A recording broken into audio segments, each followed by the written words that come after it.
Afternoon, and thank you for joining us this afternoon. Our first order of business is the motion to go into special session. Discussion, all in favor? Aye. Motion carries. Approval of resolution, support of the Maryland Department of Housing and Community Development's Neighborhood Business Works Program financing for William D. Carroll III. Mr. Mayor, I hereby move that the mayor and city council adopt a resolution indicating support of the Maryland Department of Housing and Community Development's Neighborhood Business Works Program to finance a loan in the amount of $250,000 to William D. Carroll III. This loan will allow Mr. Carroll to finance a portion of the acquisition and renovation costs for the Pythian Castle Building project at 16-18 West Franklin Street, Hagerstown, Maryland. Second. Discussion. All in favor? Aye. Motion carries. Next up is the adoption of the rules of procedure. Mr. Mayor, I hereby move to adopt these rules of procedure dated October 22, 2019. These rules and procedures shall apply to all meetings of the mayor and council to be held by this administration and shall be in effect upon adoption of the mayor and city council. Second. Discussion.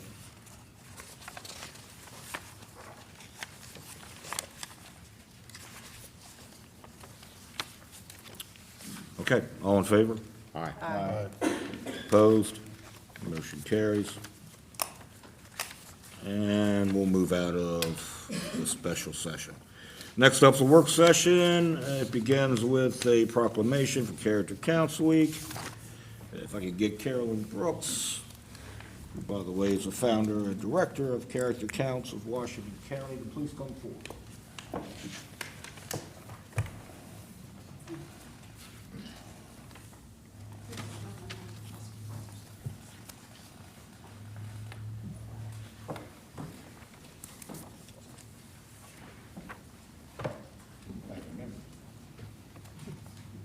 A proclamation for Character Counts Week, October 20th to the 26th, 2019. Whereas the next generation will be stewards of our communities, nation, and world in critical times, and the present and future well-being of our society requires an involved, caring citizenry with good character. And whereas the character of the nation is only as strong as the character of its individual citizens, and the public good is advanced when people are taught that good character counts in personal relationships, in the workplace, school, and throughout the community. And whereas Character Counts provides a framework of universal values that transcend cultural, religious, political, and socioeconomic values through the 6 pillars of character: trustworthiness, respect, responsibility, fairness, caring, and citizenship. And whereas these pillars of character can be learned and modeled by the leaders of our community to improve interactions in our society among citizens of all ages, in turn fostering a higher quality of life and enhancing the image of our city. And whereas we count on our partners to help provide strong and constructive guidance for our citizens through Character Counts in our homes, schools, religious institutions, civic groups, places of business, and community gathering places. And whereas the character and conduct of our youth reflect the character and conduct of our society, therefore every adult has a responsibility to teach and model the core values, and every social institution has a responsibility to promote the development of good character. Now therefore be it resolved, with the support of the City Council, I, Robert E. Brucci II, Mayor of the City of Hagerstown, Maryland, do hereby proclaim and recognize October 20th to the 26th, 2019, to be Character Counts Week, and urge all city employees to seek out opportunities to incorporate these core principles into their work in parks and recreation activities, child care programs, community events, and I encourage all citizens, corporate and individual, to model these traits of good character and an ongoing commitment to promote character development and proper behavior throughout our community. Signed by me. You want to say a few words? Just a few, yeah. Thank you.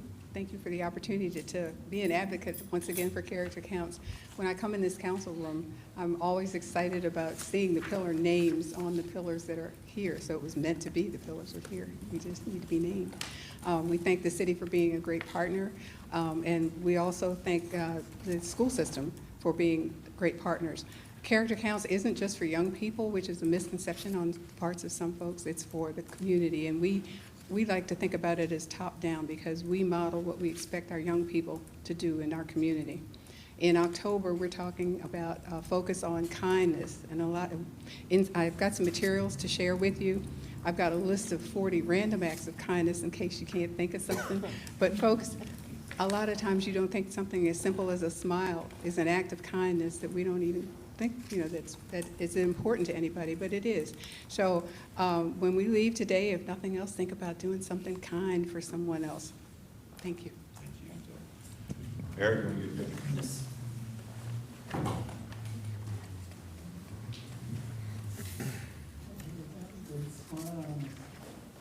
Okay, 1, 2, 3. Okay.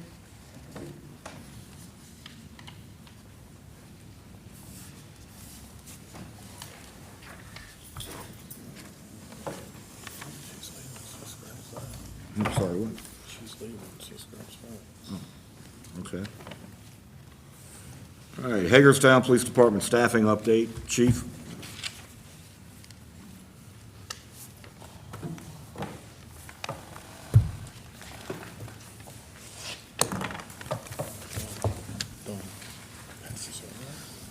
Good afternoon. So I just wanted to stop down. Scott asked me to stop down and go over some changes that we're going to be making to some scheduling, at least in the short term for the department. But before I do that, I just wanted to kind of give you an update of where we are, where we were, and where we are now. So since FY16, we've lost 48 officer personnel from our ranks. That's people that were in the academy, people that retired, people that separated to take other jobs, people that went to other law enforcement agencies since FY16. 18 of those went to other law enforcement agencies. The most were during the FY18-19 timeframe. We lost 30 during that timeframe. Since then, what have we done? So first, we revamped our recruiting drive. We incorporated a lot of ideas and help from sworn staff from across all ranks. Officers noticed deficiencies in our information on our website. Our social media approach needed to be boosted as well. So we started our first ever HPD Instagram page, which has helped. Bulletin boards went up for recruiting. Card stock was developed for focus, based on focus groups that showed this generation didn't want big packets of information. They wanted something that was a quick, easy read. So we put together those things. And then we developed our recruiting video that you guys know about to attract the YouTube generation to our department. We have recruiters attending job fairs to include the Pennsylvania Act 120 academies, where we recently hired 2 from up there that started in field training this week. We have 6 others that are still in the process that we're looking at in our background process to possibly hire. Since I took office in June of 18, and after these implementations, we've hired 15 people in the year plus that I've been in this position. We've hired 40 since FY16, so we were less than what we lost even since FY16. So where are we now? As you know, we're authorized to have 112 officers. As of October the 28th coming up, we will have 100 hired. Now, to clarify that is not 100 on the street in uniform working. Currently, we only have 88 that are street ready. That includes myself and command staff. Of those 88, 40 are actually patrol officers, 6 patrol sergeants, 3 patrol lieutenants, to add to that number. We have 3 shifts. One shift has 14, the other 2 have 13. Based on injuries, we have 3 off on long-term injury. We have 1 that's been deployed overseas for military service. So that dropped our numbers. We're supposed to have a minimum we want to have of working is 15 on each shift. 17 is the best number with this current schedule we have. So you can see how we're short-staffed. Officer Molyneux actually agreed to move from his shift to another shift to even out because of the injuries we had on one shift. That was really shortfalling that shift that just happened here recently. But as of tomorrow, we will have 7 new recruits in field training, on the street, training in uniform that are sworn. We swore in 4 today, and we have the others from a previous academy, Officer Smith, and our 2 comparative compliance recruits. The rest are detectives, supervisors, NTF agents, community resource officers, our downtown supervisors, our speed camera officer, and our school resource officers to round out the rest of the services that we have. 2 warrant squad officers, 3 supervisors, and a detective that's assigned to special services, and then the 3 administrative command staff, myself and the 2 captains. So that is the where we are in terms of staffing and why we have to make some kind of a move. Having 13 on 2 shifts and 14 on another shift that it's actual working is just not enough. So back in May, I tasked my analyst and my sports services captain to look at calls for service. And when we did that back then, we found that our peak times of service is really between about 1 and 11 at night, 1 p.m. to 11 p.m. It spikes right around 7, but that's the hottest time of the day that we have. So what we decided to do in the interim until we can resolve some scheduling options and get to a schedule option that better allots the manpower that we have, I moved to back the evening shift up on our overlap to from 2 o'clock to midnight, from 4 to 2 in the morning. What that does is it allows an overlap from 2 o'clock till 5 o'clock of 2 shifts, and then again from 9 o'clock till midnight. So during those 2 peak times, we'll have a surge of 2 shifts that overlap each other. Our community resource officers work 1 to 9, Tuesday through Saturday. So that's 2 extra officers that are working during that time. And then we looked at taking our detectives that work primarily daylights Monday through Friday and go back to an old model that we had when I was up in the Bureau working, which was having 2 detectives work evenings, and they would work 2 to 10. Now, they would just be available for those call-outs where there's a robbery, there's something of significance that they can come out, start that detective work, and free up that uniform officer or a uniform officer to go into service and handle those other calls that are out there that are waiting and handling. They can also go out and handle calls on occasion if it's really busy. They don't have to be in uniform to do that, but they can go out and do that. So that adds at least Tuesday through Friday, you'll have 4 additional officers working from 2 to 10 during that peak. And again, this isn't ideal. It doesn't solve all of our problems. It strictly puts more manpower during that peak time, which makes it safer for the men and women that are doing the job in uniform by putting more opportunities out there and resources out there. It also allows us to better serve the community during those peak times until we get some resolution. We are making that headway.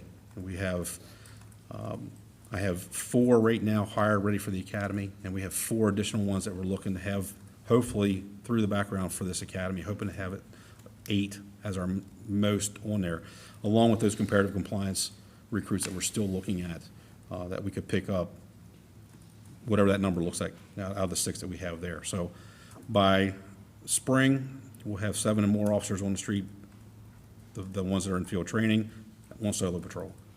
And as long as we don't lose mass amounts of police officers, which there's no indication that we will, by this time next year, we should be at a manageable, as close to our peak of manpower that we've ever had.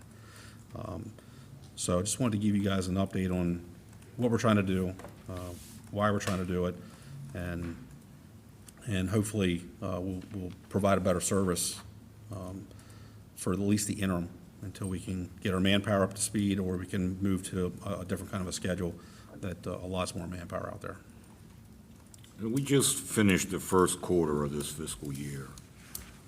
Where do we stand currently on overtime cost? I don't have those numbers in front of me, but I know that when I last talked to Mark, my sports service administrator, we're in line to do $1 million in overtime. Now, that's with grant overtime monies and money already allocated for us and budgeted to be our basic overtime. but we're looking at close to $1 million. We came close last year.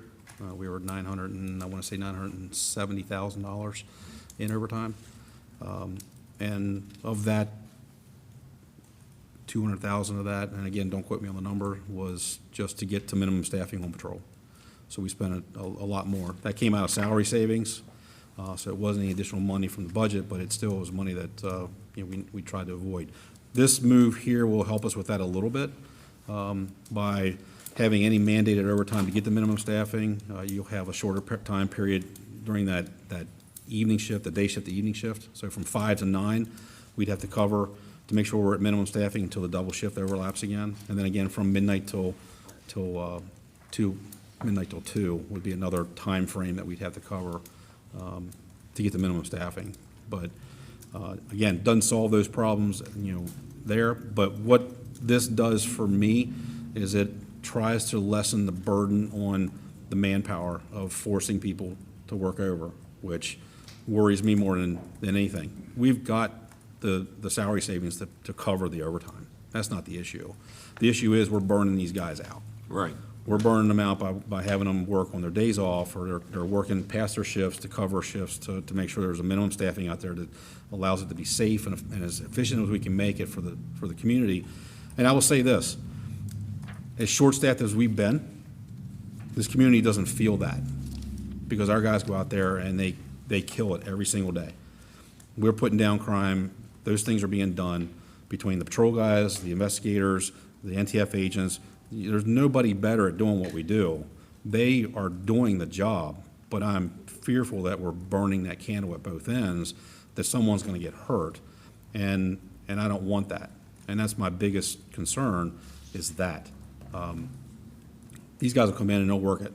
They'll work 36 hours if they have to. They'll do what they got to do to provide that service to the community, but it's just not safe. Not safe for them, and it worries me that I'm going to have that injury or that problem with one of my staff, or we're going to hurt someone in the community by accident because we're tired. Yeah. Those are my concerns in trying to make at least a change at this point in time so that we can provide that service and look out for the staff that we have. Does this do anything to beef up coverage in our core area?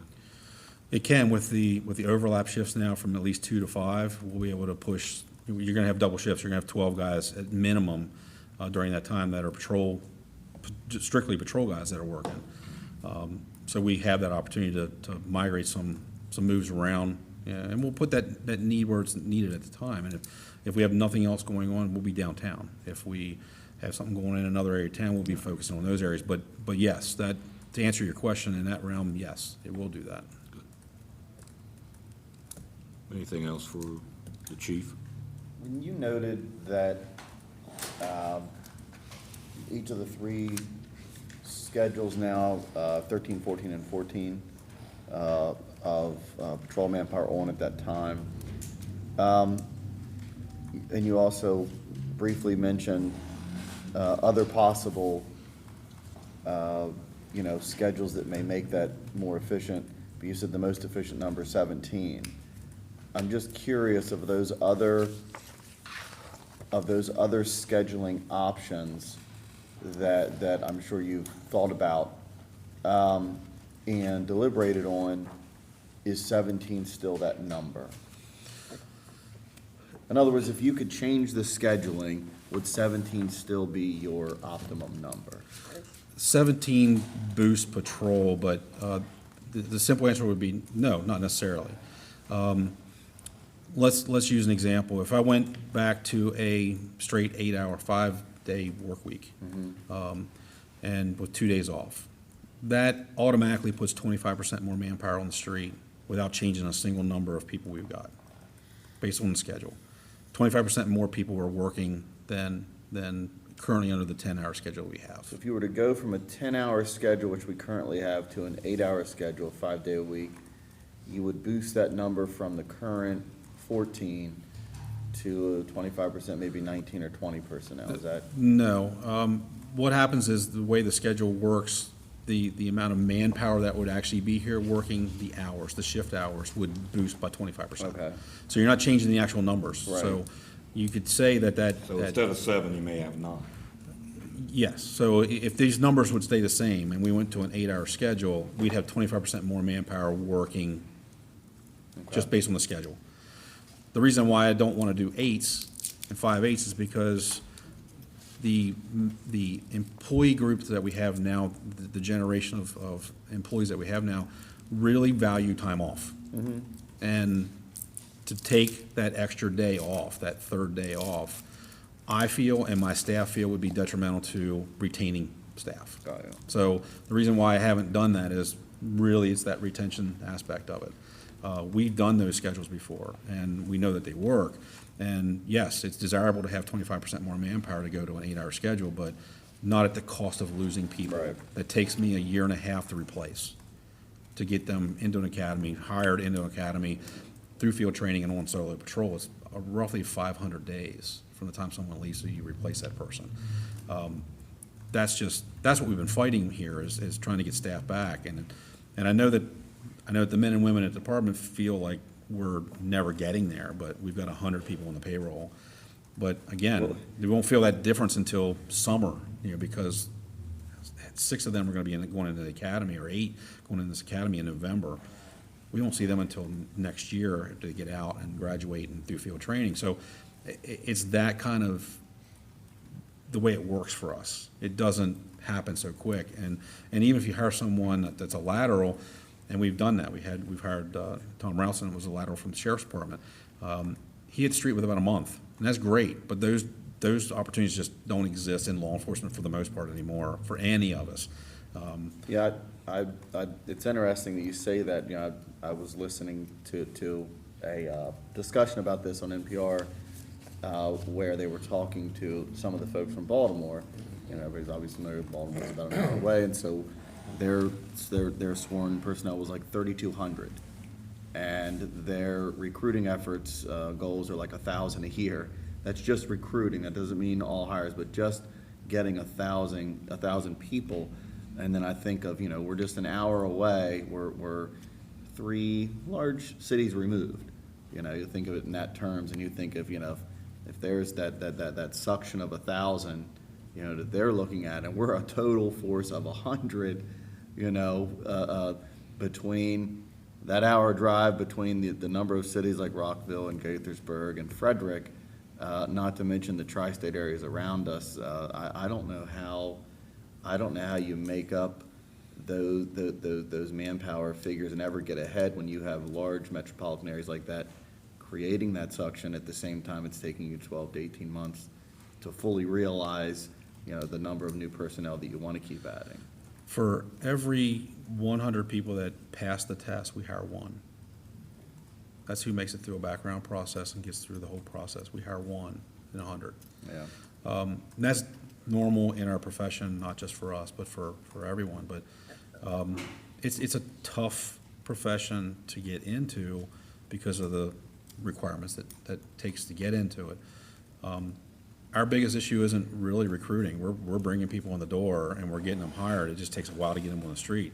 And, I've said all along, and I'll say again to this body, our biggest issue is retaining. And if we can retain people and I don't have to replace people, then I'm not looking at that 500-day window of getting someone on the street. I'd rather keep the quality and the staff that I have because they are the best around. And to lose them to someplace else or to lose them to another profession, is tough. Can't do anything about retirements. Retirements, are expected. You put your time in, you retire, I will support that 100%. But I've got plenty of guys in this department that have 30, 35, 38, 44 years on this department that haven't left because they love what they do and they love the city and they love what this department is. But not everybody's got that kind of work ethic. Not everybody has that kind of mentality. So for me, it's finding a balance. That balance is I've got to provide a service to this community that's the most efficient that I can do. And at the same time, I've got to look out for the men and women that work for me. And that work-home life balance is important to them, and it's important to me, because if it's important to them, it's important to me. So trying to find that balance is what I try to do, at least with this schedule that I've come up with here, is I made a minor change to patrol by bumping the hours back a couple hours. Gives us some more peak time coverage. And then the detectives don't make this move until January. Again, didn't want to interfere with, upsetting their lifestyle, especially with the holiday season coming up, where now they're gonna have to work evenings for this time and deal with all those issues. So I tried to find a balance and provide that, give them plenty of notice of what was gonna be coming. So, it's not gonna fix all of our problems. The hope is that we can get to another schedule.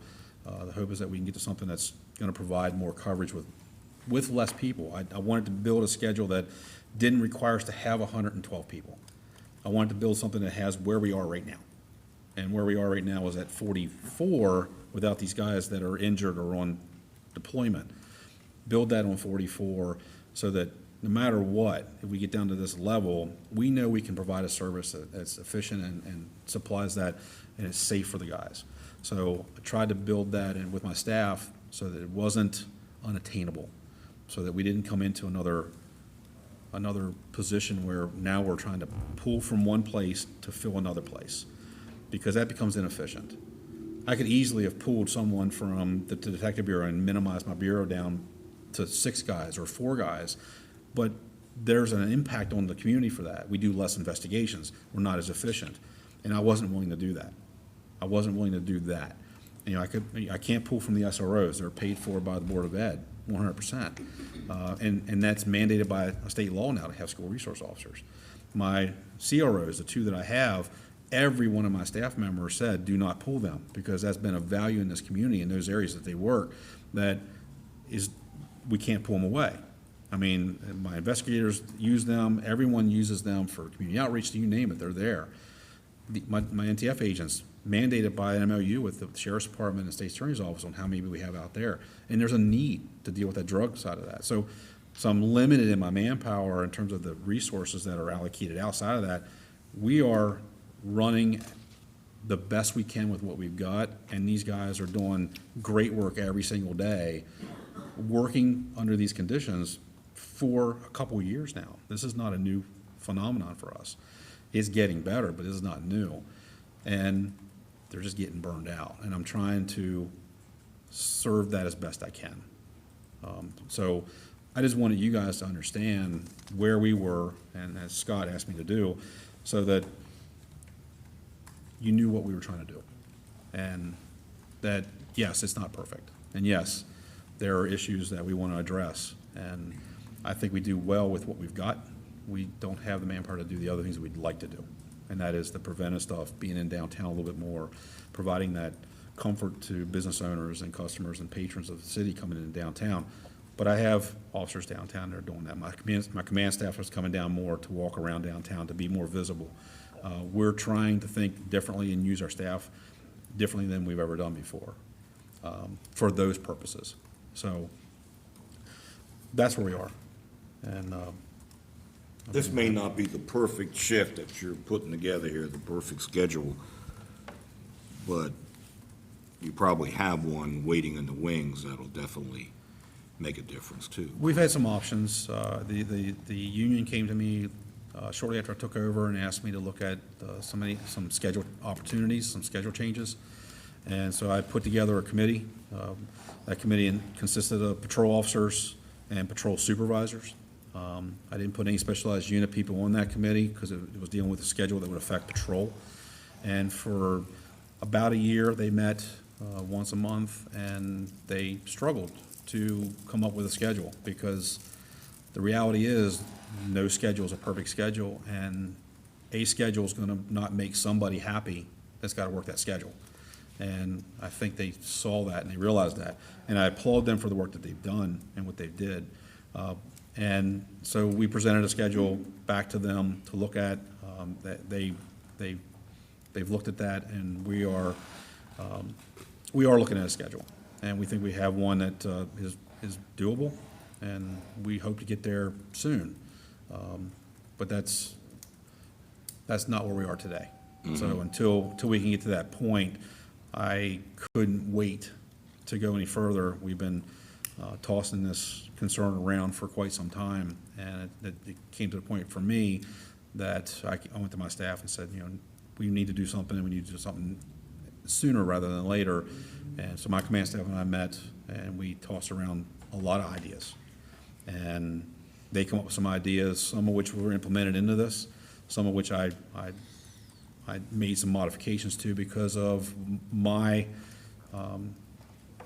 demand, which was the efficiency of the service we provide, and then on top of that, how it was gonna affect the staff. Those are the two criteria I put out. So a lot of ideas didn't meet the first one. It would affect the efficiency of what we were doing, and I wasn't willing to make changes for that. That is our primary goal. But the other side of that coin was I want to make sure that whatever we did didn't impact our staff to the point where we started having retention issues because of those things. So we thought everything we could think of through that for any unintended consequences of any changes that we would make to minimize that as much as we could on the staff. And I think we've come up with a good balance here. Again, not perfect, but I think we've come up with a good balance for at least a short term. Well, I spoke this morning at the Penmore Realtors Association, and I was supposed to talk about great things that are happening in Hagerstown. And I mentioned that I swore in 4 new officers this morning. And I also let them know the reasons behind why recruitment is difficult. You know, the fact that society has changed, but we're extremely picky. And I like that. I like the fact that we have the best of the best, and we want to continue recruiting the best of the best. So not everybody's gonna make it here, but those who do will be the cream of the crop. And I'd like this board to know the 4 that we swore in today, we have our first Latino officer ever. We have our first Muslim American officer ever on our police force. That's one of the things I've tasked my staff with, is trying to diversify our staff as much as possible as well. That's hard because you can't just hold positions to diversify. So you've got to go try to find that diversity is when you can, and you hope that they come through. And we've got that. We've got that started. But the 4 young men we swore in today are top notch. Been talking to my training staff at the academy, and they could not say anything better about those 4 young men. So I'm looking forward to tonight for the graduation academy, and they hit the street tomorrow working in field training. So they'll be on the street within 3 to 4 months by themselves. So We're not going to hold you up. Any other questions for the chief anybody has? Thank you, Chief. Thank you very much. sure. Thank you to the command staff and all those people who go out there and do it every day.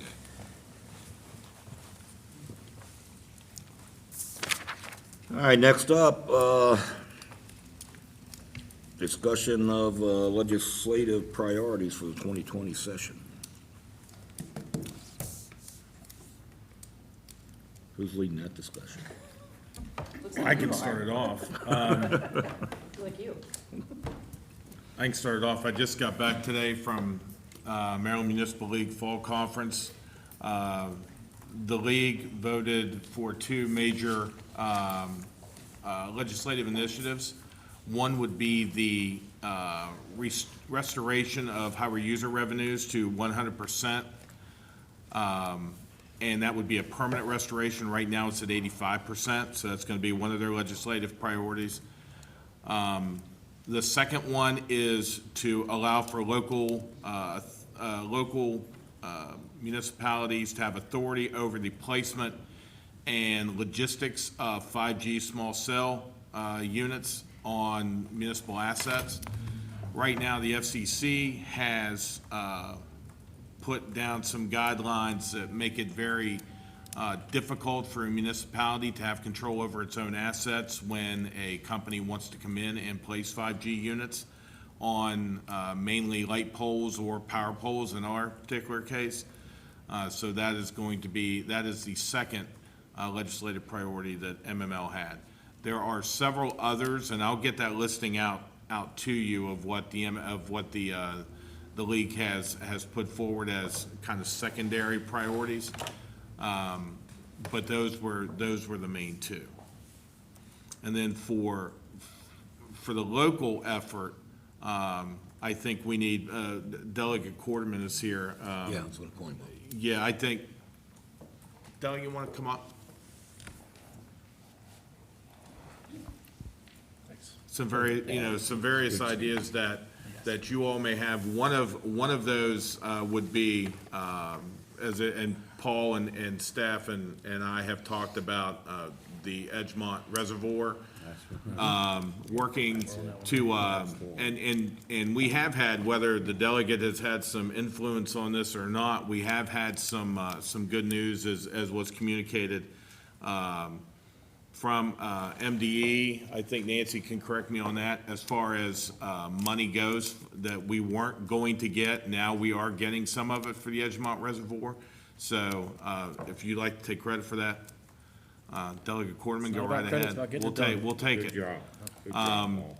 But then obviously, there's gonna be more needs as it relates to that reservoir and to the water system as a whole, to be able to service our customers. So that would be something else we would look to work with the delegate on. Delegate, you were mentioning to me earlier today at a ribbon cutting across the street about some legislation that you're looking at that may help us in our fight against illegal drug use and individual properties that are nuisance properties that maybe what we have in place now isn't strong enough or isn't doing the job. I know you've met with staff and had a couple conversations, so hopefully I set it in the right direction. Correct, and I guess just to bring the body kind of up to speed, so to speak, is, had a conversation with Councilwoman McIntyre a few weeks ago, and I think all of us in different facets of conversation have seen, things basically in the newspaper, so to speak, of what's going on over Martinsburg, when you see about their drug house arrests and drug house shutdowns and things of that nature. And is there a possibility of any type of, program that we might be able to utilize in the same form or fashion to assist us? So that was kind of the beginning of that conversation, and met with staff and Scott and police chief here and city attorney about those discussions. And kind of what the discussion kind of led to was, Colonel Scott, it was kind of the chief, and I don't want to speak for you, if you want to add anything, feel free of, there's some things already I think the department is doing already that they felt pretty confident in, that was already confronting that issue. And then the second thing was, really what the body's feeling was, because, this was a conversation that I had with one council member. Obviously, it's a body's decision of where or what you guys want to pursue. What Councilman McIntyre and I had discussed is really the egregious situations you see, 216 Locust Street being the example, where you have a property that has multiple murders, drug raids, calls to service, is there a mechanism in place to help, abate that issue, so to speak. And that was kind of, again, what started the conversation.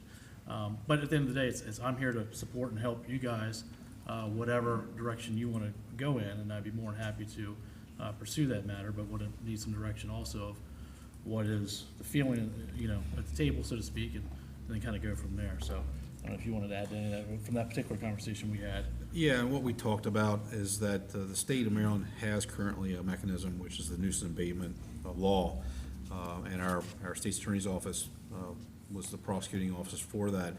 And in all the years that Brett Wilson, when he was a prosecutor, and others, never actually successfully abated a house through that, because the process is one that once the property owner mitigates that problem by evicting a patron, then that no longer becomes an option. And I think what we see in West Virginia and Martinsburg is that their process is just different than ours. They have an easier process to go after property owners for those kinds of things. So what we talked about is our crime-free multi-housing program works, and it does work. We don't have those repeat locations. In this case, under the residents he talked about, we had a transition. We had Officer Kendall retired. He ran that program, and in the interim, we were moving some additional staff in to run that program, and some things fell through the cracks, and we didn't deal with that crime-free program with that one property as soon as we should have. So that was on that program that we missed it. But with that as well, a couple of things that happened pretty quickly, and wouldn't have been able to be handled that quick anyway. So those things happen back to back. So our crime-free program works very similar to what the Martinsburg program works as. where we're managing these property owners to hold them accountable. What we talked about in the meeting we had that could be looked at is some heftier fees or fines that would be associated at a state level maybe, that he could look at from the state delegation, that could be put against property owners. But at the same time, we talked about not wanting to punish good property owners for something that happens bad on their property. Those things are gonna happen. It's the chronic, the problem property owners. And so we had some good ideas that we talked about that could be looked at from a legislative standpoint that would just enhance what we already have. And again, what you see in the news, Martinsburg, house has been done, this has been done, that's been done. I caution you to think that it works, because you can make 100 arrests every single day. If you're making 100 arrests every single day, you're not really solving a problem, you're just making 100 arrests every day. So you're still making 100 arrests. So you want those arrests to go down, you want those abatements to go down. And we've seen that here in the city. We've seen our abatements go down to where we're not feeding and fining these property owners at a high level that we were in the very beginning. Everyone got on board and understood that they had to be good stewards to the community and manage their properties better. So that's where we were, but we found some opportunities. I think that we could maybe look at some enhancing what we already have, create another tiered level that Well, would I be think a it's- higher punishment for the place, maybe like the Locust Street property, if it continued down that path, that we could enhance that penalty a little bit more for a property like that. And again, the thought process, at least that I come to the table with, is, again, those situations where you have very repeat violent acts of things, not talking about the things we all hear of, chipping paint, any of those, which are issues in and of themselves, don't get me wrong, but these are the situations where are truly, public safety issues where, people were murdered in these places multiple times. And, trying to look at those, and not just, as far as, you had mentioned as far as some additional steps possibly we could take, but on the flip side of that, of trying to find ways to incentivize for our good property owners, so to speak, and to really make that, a much more, beneficial process for them as well. Because I think at the end of the day, we have a ton of good property owners in the city of Hagerstown, and it's anything like it's as few, bad apples, so to speak, that end up spoiling the bunch. So, that's still what I'm interested in looking at. There was, some conversations with the city attorney as well as far as what we could or couldn't, do at this moment. Now, it seemed that there are some things that already that would be available that we could do if the body so choose to do that or whatnot. But really, it'd be direction of what your thought process was, or something you wanted to pursue or not pursue. And not only just that subject matter, but anything else. Scott had talked about, obviously, the reservoir. We're gonna meet, the legislative day here in about a month, where you guys will come in and meet with the entire delegation. But also there'll be a good opportunity if there was anything you had to we can start working on ahead of time. I'm all ears. You guys all know where to find me, so, that was kind of what I was hoping to come in to talk about, so. So, I'm sorry. I'm sorry, just along those same lines, to kind of wrap it, I think, is I had probably a couple handful of either town administrators or council folk down at MML that I shared this with, who are all willing to get together and work with a delegation to do exactly as you said and get maybe more power in numbers. MML is also willing to help us spearhead that as we try to understand what the current opportunities are along these lines that we are able to enforce, but then how do we add teeth to that? And so we are going to try to get something together in November, either through a conference call or something, to where we can come up with some sort of strategy that when the legislation season opens, that we can start working to try to get something done this season. Sure, and obviously anything ahead of time is always beneficial, because, this is I know the session will start obviously in January, but this is the season, so to speak, where everyone's starting to get things together and getting your background information together and everything like that and everything, so. You had a question? Yeah, I think it's important for the neighbors to feel safe. I think that that's part of the issue. I think that the police department, all of the men and women that are out there every single day working very hard and as you'd mentioned, we're understaffed. So I think that what ends up happening is they blame the police department for not being able to control the neighborhood, and that's not the case. But I do think that we have, maybe it's not a swift enough action, because, you know, I think that that's what happens in Martinsburg, is that it's quick, it's really fast, and the population feels like something's going on, or that it's being stopped. So I don't know if it's more of a faster process, and how do we get to that faster process, and to be able to, you know, I don't want to say, you know, I guess hold the landlord and hold the homeowner accountable. Because I believe that what ends up happening is that the folks that commit the crime, they move. You know, we know that they don't stay very long. It's 6 months, less than that, you know, 3 to 6 months. And then once they're gone, it's another tenant. So, and then it all starts over again, because the landlord isn't held accountable for the actions that have taken place in that house, because it took too long. Well, they still hold, the landlord's still held accountable to, it's a one-year process, so it doesn't matter that if it's you living in that 1 month and someone else living in the next month, if there's a call for service that meets that criteria, that's two that go against that landlord. It doesn't matter if it's the same person or a different person that's moving in there. When we talk about abating, we talk about the state regulation for this, about abating the property, where we can actually go after taking the property from that property owner. That's a cumbersome process, but that's a state process. And then once they mitigate that by getting rid of that tenant, then that takes that away. You can't go after the property anymore. They've done what they were supposed to do under that. Where our process builds on that. It builds on those fees that get assigned to them. If they don't want to be good stewards to the community, they get those fees assigned to them. And the model that we put in place back in 2008, I think it was, or 9, when we put that together, was a national model that we took from. So we didn't create this and just come up with these numbers and figures.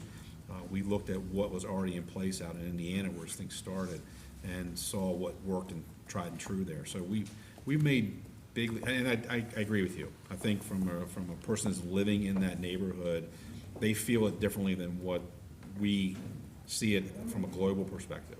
So I agree with you. And you know, whether you guys know it or not, we get blamed for everything. So but that's I fine. know. understand- We do understand- too. We understand that. So, but I think adding some teeth, making some modifications to the program we have, what we talked about was not wanting to punish good property owners. So, you know, if you do what Martinsburg is doing, you know, a lot of property owners are gonna suffer a lot more penalty than they do now, because they are good property owners that just have a bad tenant every once in a while. So we gotta just find a balance there is what I would suggest. We gotta be careful with whatever we wanna do. I would caution against that.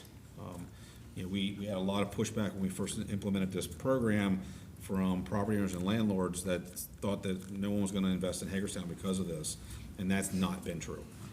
Because it wasn't about collecting fees and fines and punishing people, it was about holding people accountable. And I think we do a really good job of that. And safety. With our ordinance. Well, I think we need to also, though, focus on holding the landlord accountable for doing the background checks and for understanding who they're renting to, who's moving in. One of the problems I've had is, you know, we've had instances in the city here where we've had people coming into a residence or to a business even in the stairwell, chopping up fentanyl and all this.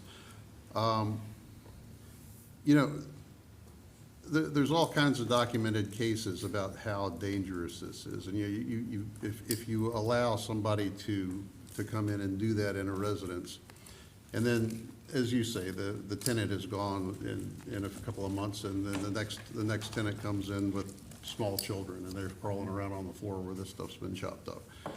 You know, it just seems to me that if there's a way to make people more aware of who they're renting to and what they're doing, and if they are doing that, get rid of them. Because if you have to come in and your officers have to find a pile of white dust on the floor and have to deal with it, you're putting them at risk. You're putting all the people at risk who have to come in and do the cleanup and everything. maybe at a state level, we need to close that residence down. And we need to basically quarantine it until a certified firm comes in and does the cleanup. And that's gonna be paid for by the landlord, and I bet you $100 that the next time that happens, that landlord's gonna be a whole lot more careful about who they rent to. Are they letting people in who are gonna do this again? Probably not. I don't know. That's just my thought on the thing. There has to be some accountability, and the accountability has to go back also to the landlord. Well, the current accountability falls on the property owner solely. And one of the things we talked about in our meeting was looking at management companies having some ownership of that as well, in terms of some kind of penalty that, in terms of how they manage that property for the property. So that's one of the things that we talked about, and we didn't come to any conclusion. It was a brief discussion, but that was one of the things we looked at enhancing to hold accountability. And I appreciate that, Chief, because one of the problems you have clearly are people that don't live in town, that own real estate, that may not really be bad landlords. What do? Whatever most people will do that don't live in the area, they hire a professional management company. And I think those of us in the business, if you saw a list of management companies, just like if you saw a list of landlords, we could put some check marks next to some of those management companies and say, you know, these folks are much more of a problem than the actual landowners are. And so I commend you for looking at that angle, because that's been my experience. A lot of times, landlords don't have a clue what's going on, and they do what appears to be responsible. They hire professional management teams. Something from a state level as well regarding property management companies, you don't have to have a license to be a property management company.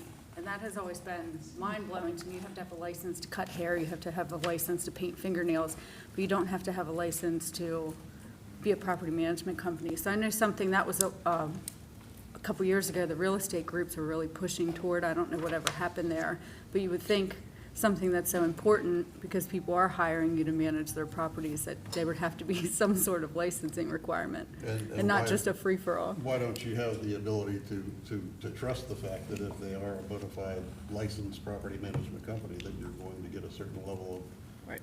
A certain level of standard Of expectation. attention to your you would have. property. of, yeah. And I think a lot of what the chief just said was we were kind of spitballing ideas, so to speak, and I was like, well, I think we really needed to bring it to you guys, for you guys collectively come up with of what direction It's you're very looking to go important in to me. one way or another, and then provide us the feedback, and I'm happy to do whatever, you know, I can to help support that initiative, and, you know, just wanted to kind of let you know kind of where we were, and then kind of see where you guys wanted to Yeah. take it, so.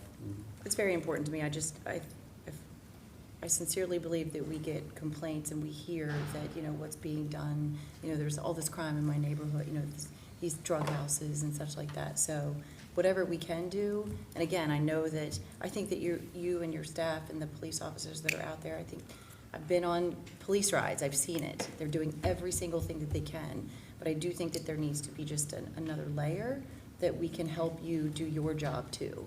So, whatever that means. Paul, do you see a reintroduction of the bill as far as local release of inmates?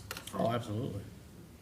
Oh, yes, most definitely. Matter of fact, we were just talking about the day, unfortunately, Thursday will mark the 2-year anniversary that Suzanne Jones was murdered, what that bill was named after. So we'll be reintroducing that bill, along with, we've met with Secretary Green and his staff. Well, we met with him once, but we've had a couple different conversations of a different bill along lines of the same type of, you know, goal, so to speak. And actually, the police chief is aware of that also, as far as looking at some MOUs that the secretary has gotten with some detention centers in other counties of trying to have folks return and complete the ending of their sentence in a local detention center, which will help with the reentry process in that home community. So to answer your question, yes, we will be pursuing that matter again. Yep. Anything else for the delegate? I have 3 items. The first one is yourself and the director of the Convention and Visitors Bureau was here 3 3 or 4 weeks ago. Sure. And encourage the council to move forward and accelerate the process of committing to an MOU with the MSA under the auspices that by not doing so would delay our ability to make a legislative ask both for financing mechanisms as well as the funding itself until the following legislative session, which would put us out to 2021, I guess it would be.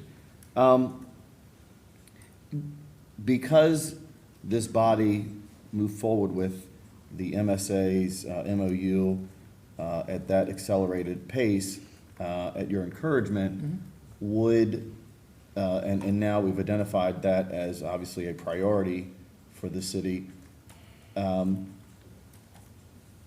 would that request come from us to yourself and the delegation? Would it go through the Convention and Visitors Bureau? I assume that both of those requests will now be put forth this legislative session, one in which would be language to amend the state process in which the Maryland Stadium Authority can finance large projects such as this, and the second, I believe, being for design funding for the project so that you don't have to wait another year. Are we supposed to make that request, or is that a request that yourself and the director of the Convention and Visitors Bureau are going to carry forward on our behalf? I had the general understanding that that was what, with that moving forward to the phase 2 is what we would be doing. And that's what I plan to do. I mean, I can tell you right now, Councilman, that those conversations have been ongoing already. What the exact, end result will that be, I think time will tell, once the session gets underway, once we get there. But I've already spoken with the Stadium Authority on a number of occasions. I've spoken with other members within, not only the delegation, but within the General Assembly, of working through, those parameters as far as the best course of action. And so we're already on that path currently. So I don't think there's any particular ask or request you need to make. I mean, if there's someone that you have, I'm more than welcome to entertain I'm just those. hoping, a little bit of disappointment when we met with the lobbying coalition representatives from the chamber and Greater Hagerstown last week, when we read the memo, and it basically said, there's no specific ask.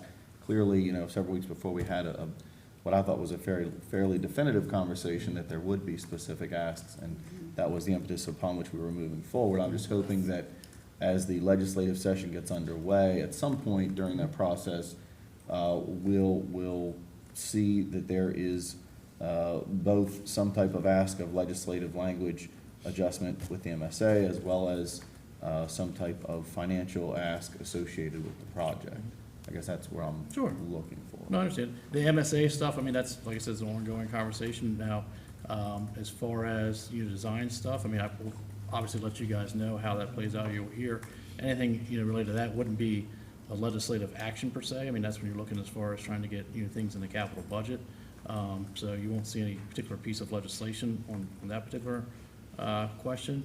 The first one with the Stadium Authority, if that is an avenue that we're able to pursue, as I'm sure some of you probably saw, Pimlico just came out this weekend, what they're looking to do. So there's some things there that we're looking at, and within those conversations. So, is it ongoing? Absolutely. I can't sit here and definitively tell you right now, yes, I have a bill in my hand that's already pre-filed, because there's a lot of information we're still gathering to make the determination, to submit. But, the understanding of moving forward to the next phase was that understanding of pursuing both those things you specifically, inquired on, the language of the Stadium Authority and/or design money, both. What's the best course of action is avenue, all those things, and those are ongoing. The second item is an issue that you had brought up, I think prior to your current role, which, and I think you had some inquiries last year, probably, and we saw a news article about it in the newspaper, I think last week, and I think that you and I probably shared some concern on this issue. And I know that our police are probably very aware of the context in which the Potomac Center is changing its makeup, and makeup in part being that the client base that it serves, you know, it is odd to me, at minimum, that, you know, the center has existed there for as long as you and I can both 40 years, remember. yeah, We played soccer there when we were kids, and it was there, and you didn't give it two thoughts. You know, you have schools there, you don't give it two thoughts, and you certainly don't give it two thoughts of one being affiliated next to the other and to Marshall Street School, but it's a little bit different connotation in your mind when you see an article and you start seeing fence go up. And I think that you would be naive not to beg in your mind some degree of question as a citizen, as a parent, you know, why do you suddenly need a protective fence between a schoolyard and a state facility? Because to me, that doesn't appear to be the most, you know, complementary of two services. And so I think this is more a question is, you know, to what degree is the city going to be aware, is going to have a voice in that process of to what degree that facility ends up providing service? You know, because let's be real honest, at the end of the day, you know, if any issue were to occur, nobody's calling the state.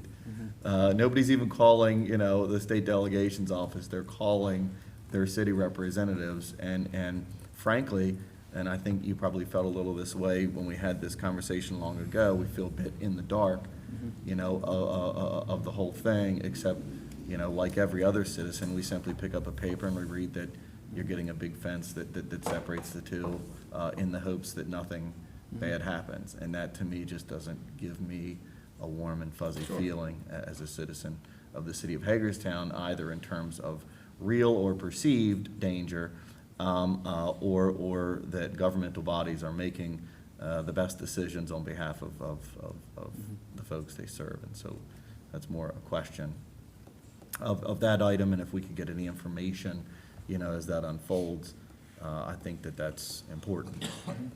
So as far as the fence, is what everyone sees going up out there, that was part of a collaboration with, you know, state and local folks. The school board was heavily involved in that, the state, the police chief and his department did you guys did a needs assessment out there, I believe, at one point, which I think was part of what that kind of came out of, a little bit of it. Yeah, when the set unit was being proposed, that was coming out to the public, that was gonna be open, and they were gonna have the two housing units that was going to do that. And there was concerns from the Board of Ed, Marshall Street School specifically, the community. Delegate Quarterman contacted me. I took staff up. We had a meeting with Potomac Center. And from that meeting, all the concerns that came out of the community as a result of this, I directed staff at their request to do. We did a vulnerability and threat assessment to their facility. Even though it was a state facility, we offered our services to do that. Same thing we've done to every school, same thing we do to, you know, our own facilities here. And we provided that through, to them in writing, and it made it up to the director. Secretary of Health, yep. Secretary of Health. From that, they actually took some of those low-lying fruit, and the fence was the first thing that they took up that they could manage. They were having breaches of their current clientele. Right.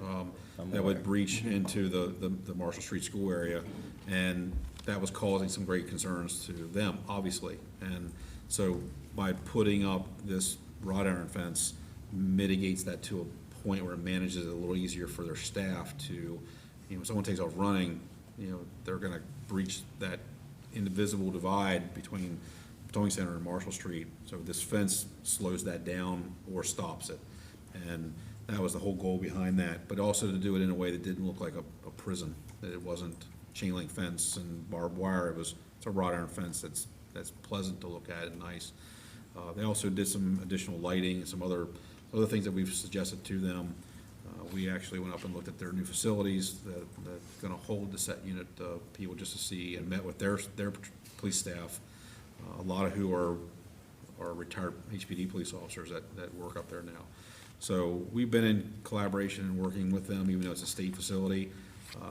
We are not the responding agency to anything that happens inside that facility, but they are right on the outskirts of our city boundary, to the point where we felt obligated to take some step to be proactive to address those issues with them and hopefully get them to take a little more ownership of their breaches and their vulnerabilities to mitigate as much of that as they could. There was a pretty deep collaboration with the school board as well, because obviously there's concerns with Marshall Street. And let me say this first, and make no mistake about it, I am not here as a supporter per se of the Potomac Center, in the essence of, if that place was to be developed today, in the form and fashion is today, 40 years ago, they never would have put it there. They never would have put that center beside a school, in a neighborhood, serving the clientele that they're looking to do today. The reality is that balance that you talked about earlier, as far as what, the reality is, the way that society and the health department, so to speak, treats individuals is night and day as far as it was 40 years ago. They no longer incarcerate individuals and institutionalize them, lack of better words. And so what we have left in the state of Maryland is the Potomac Center and the Holly Center on the Eastern Shore. And the reality is it's trying to find a balance with the state to preserve the Potomac Center for what it is and what it offers to our area as far as employment opportunities of that nature. At the same token, not compromising the integrity of the neighborhood or the safety, because first and foremost, we want to make sure that not only are the children safe next door in the neighborhoods, but even just as much of a concern that I have and have expressed to the department is employees inside the center itself. I think the last thing that anyone wants to have, with the things you alluded to, is a staff member getting hurt or injured or anything like that either. So it's not an easy subject to tackle right now, to be honest with you.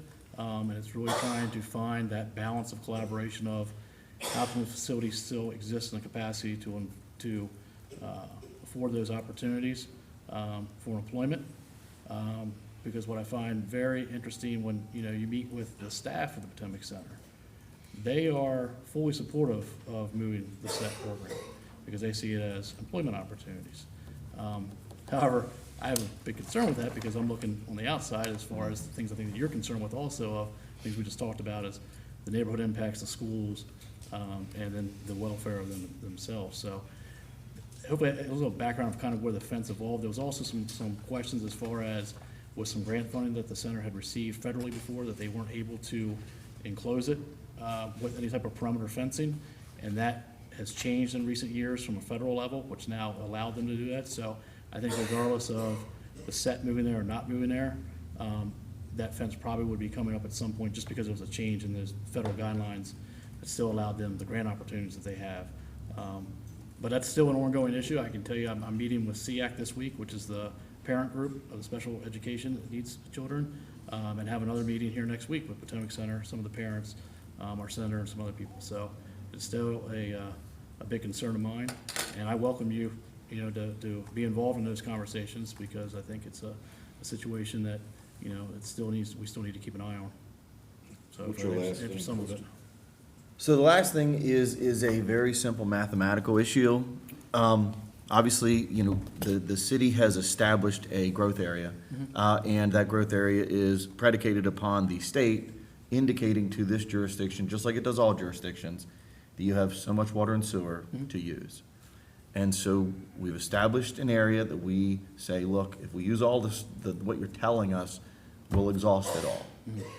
And we obviously have the politics of process outside of that area that would like to have some of that. And the conundrum that we come under is, if we have 1,000 gallons and we decide that this is the area that 1,000 gallons fills up, but you want more outside, we just don't have it. The converse of that is we have the same state entity that also says, you're the service provider, you need to serve that area. And it's hard to serve and indefinite area if you've given us finite parameters in which to serve, you know, a specific area. And I know that you're not gonna solve this, but, you know, here's the reality. We're going to get pressure from local developers that wanna develop property. And we wanna facilitate that. But we can only do that in a planned methodology. And we're willing to work with the county to accomplish, you know, where those places are. But we need at some point, and it just doesn't apply to just this jurisdiction, but at some point, somebody within the legislative process has got to indicate to the folks at the state level and MDE in particular, and its, you know, local departments of health, you know, that indicate where service should go, that it can't be both ways. And the politics being what they are, realistically, they're gonna contact you, they're gonna contact me, and they're gonna say, hey, we wanna develop this, you know, and they'll use that premise, but we can't give what we don't have, and we don't have it because the same entity that's telling us you can't have it is the same entity that's telling us you've gotta go provide it.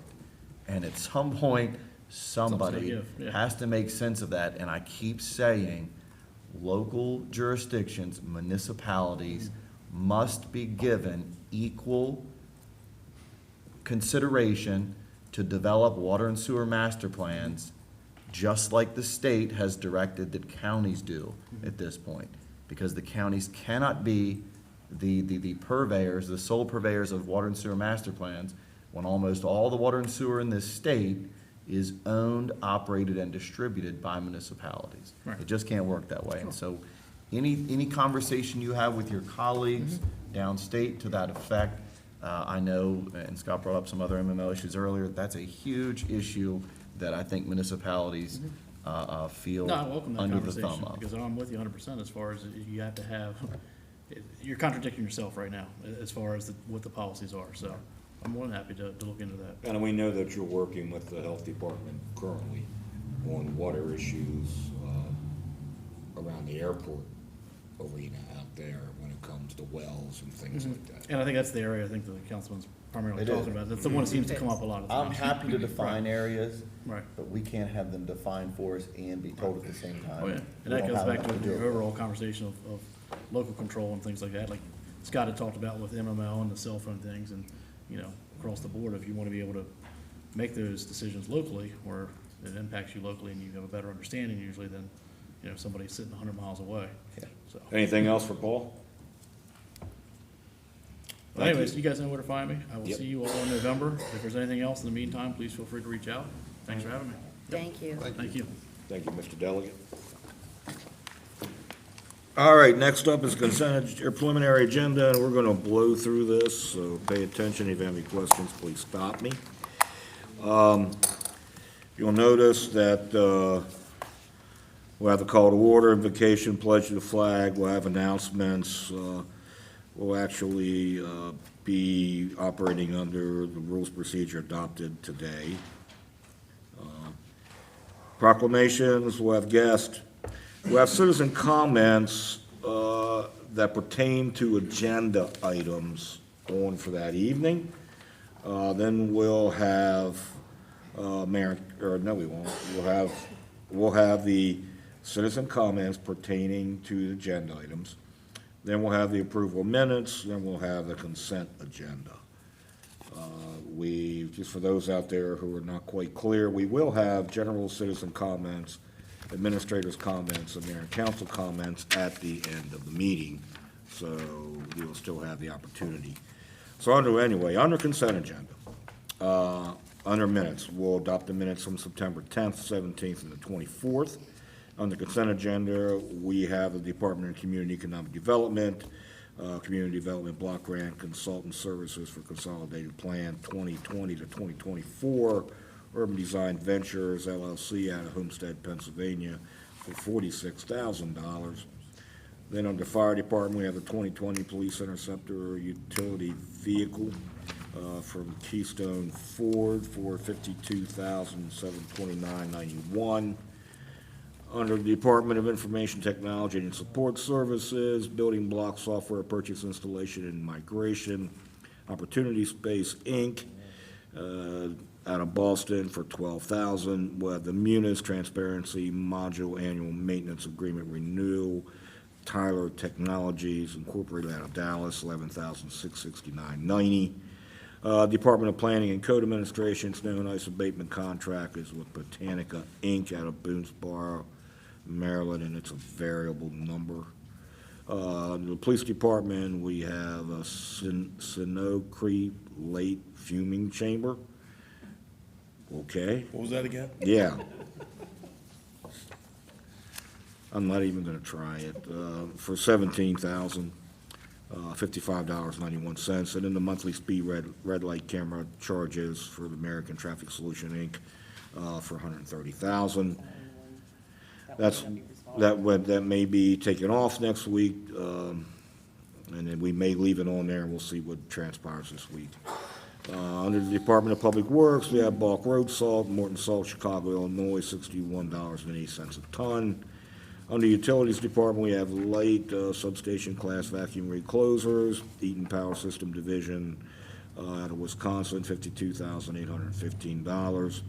Under light, we have a replacement of a bucket truck 132 with a Ford F-550 chassis, National Auto Fleet out of Waitensville, California, $112,481.81.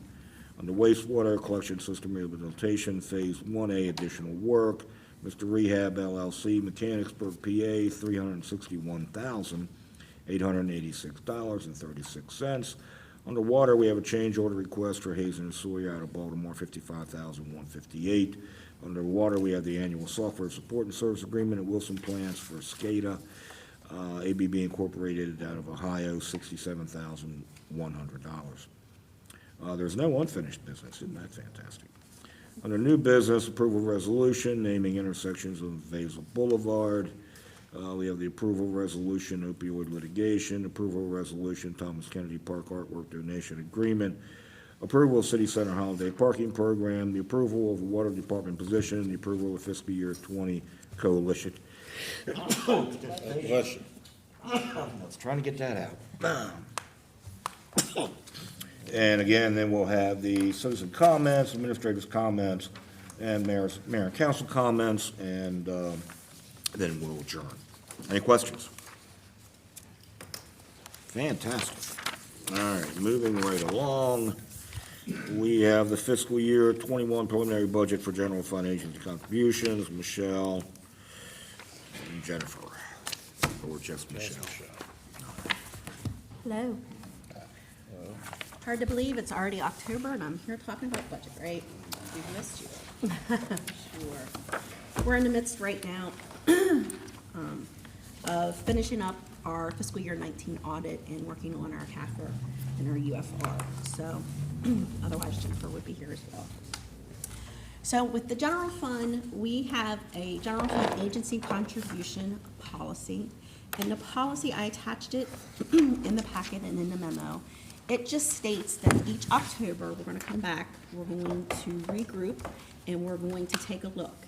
The policy indicates that we have identified 8 agencies that we are going to fund on an annual basis, and that typically the total funding is about $205,000. But again, every October, we're to sit down, regroup, and make sure as we're headed into November and December, and I'm gearing up with all the departments to start working on budget as soon as we hit our October 31 deadlines for fiscal year 19. So the big question that we have is, where do we want to be for fiscal year 21? We have 8 agencies that are identified, and I've listed them out in my memo. Do we wish to make, before we talk about amounts, do we wish to make any changes to these 8? And just as a reminder, I should do that as well. Once we make those decisions this evening, in November, right around Thanksgiving, my group will send out memos to these agencies, and we will include all the requirements of everything they have to send back to us. But these will be the only agencies that we reach out to say, hey, we're getting ready to move forward, here's everything you need to do, here's the criteria, here's the things you need to be checking, and then give them a deadline, and it's typically like the first or second Friday in February. So is there any change to the 8 agencies, which are Community Rescue Services, Hagerstown Municipal Band, Hagerstown Neighborhood Development Partnership, Maryland Symphony Orchestra, the Maryland Theater, Washington County Historical Society, Washington County Museum of Fine Arts, and the Washington County Free Library? I don't have a problem with the 8 agencies. I do have a question, though. So it says the total for 8 agencies identified is 172.1, and then the additional obligation. Right, so once we get past the 8 core agencies, I wanted to remind everybody that we do currently still have outstanding an additional $10,000 that we give to the Art Museum towards their HVAC project, and we did that in 1920. 21 is the last year. We had pledged $2,500 to the Discovery Station. Again, 19, 20, and 21, so fiscal year 21, I have those numbers in here. And then last but not least, we decided to give the Maryland Theater some additional monies. We gave them additional money in fiscal year 20, another $100,000 in fiscal year 21, and then again in fiscal year 22. So the $172,100 is to give to these same 8 agencies the exact same amount of money that they're getting as part of their normal contributions that they're receiving in fiscal year 20. The only change is Hagerstown Neighborhood Development Partnership, because separately we had passed a motion to provide them with some rent and utility stipends. So instead of giving them $32,450, we'd be back to their normal $28,450, because that motion for that extra rent and utility stipend will be running out in fiscal year 20. And then again, that base then remains the same at $172,000, so that we can give an additional $112,000 to the theater, $10,000 to the museum, and $2,500 to Discovery Station. I tried to find a way to keep us at the total allotment of $205,000, but realistically, I don't know how to make that happen. So instead of 205 and leaving 10,000 as unspecified, we would do 172, just like we've divvied out in fiscal year 20, and then the extra 112,500, which we've already approved. So we'd start fiscal year 21 budget at $284,600. Why wouldn't we, if we've earmarked the 112.5 for the 3 agencies for additional funding, why wouldn't we just cut the contributions to the 8 agencies to total the 205? We can certainly do that. We attempted that last year when I came back to the table. We said that in October, and when I came back at budget time, we deviated from that. So this is your opportunity. So the first question is, I think we're good with all 8 of the agencies. It would have been that's nice listed. to have had present here what that makeup looks like out of the 172.1. So it would match in your budget book. So the Art Museum is $40,500. Community Rescue Service would be $25,100. And again, that matches what we changed them to in fiscal year 20. Hagerstown Municipal Band is $18,000. H&DP, or Hagerstown Neighborhood Development Partnership, is $28,450. Maryland Symphony Orchestra is $16,550. The Maryland Theaters is $9,000. The Washington County Free Library is $30,500. And the Washington County Historical Society is $4,000. Those totals make up $172,100.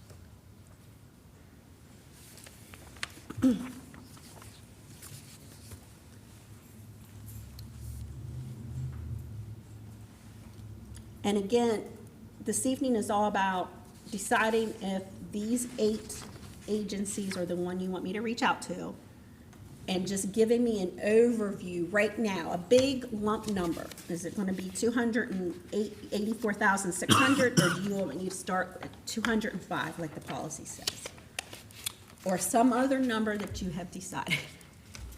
And then, once we get into budget deliberations, of course, March, April, May, you have the opportunity to look and decide if we need it.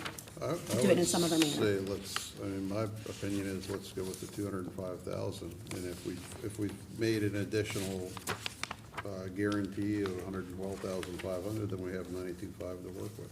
Okay. I would only say, when we're cutting funding to these 8, I think we should try to do what we attempted to do last year and look at their overall budget, because if our contribution is 90% of their budget, and then another contribution is, 0.5% of that organization's budget, I think we need to be very careful about what we cut. I don't want to drastically impact someone's overall budget. I agree. I mean, I have no problem with the agencies. I think we're a long way from deciding how much money though. Michelle, I apologize. What was the additional obligation for the Museum of Fine Arts? $10,000. So fiscal year ·21 is the last and final year for that extra $10,000 for the museum, And the Maryland Theater? is It's $100,000. $100,000. I thought so, okay. Then we gave 2,500 to the Discovery Station. Right, that one. And fiscal year '21 is the last year for Discovery Station. But we'll still have another year. 100,000 for 22. Yep. All right, I think what we need to decide tonight is, are these the 8 agencies? And if they are, then let's work toward a number that makes sense with an option come February, March, in that kind of time frame. Yes, for those 8. I do have one other question, though. Are there other agencies that are coming forward and asking? Always. Of course. Okay, I just want to make,